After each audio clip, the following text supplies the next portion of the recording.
આ રીત કરવાથી ગાજરનો હલવો કલાકોની જગ્યા મિનિટોમાં બનશે.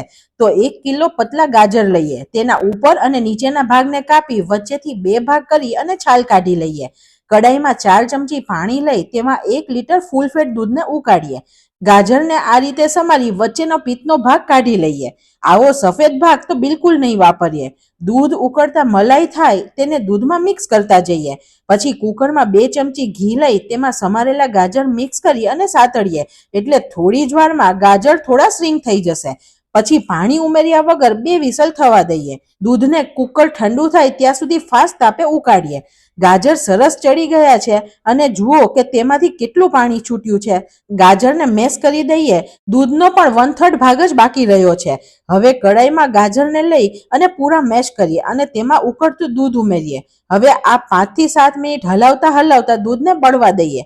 દૂધ ઉકાળેલું નાખ્યું તો કેટલો સરસ કણીદાર માવો થયો છે. તેમાં અડધો કપ ખાંડ નાખીએ એટલે ફરીથી પાણી થશે. આ પાણીના બબલ્સ ઓછા થઈ જાય અને ઘી છૂટું પડે ત્યાં સુધી થવા દઈએ.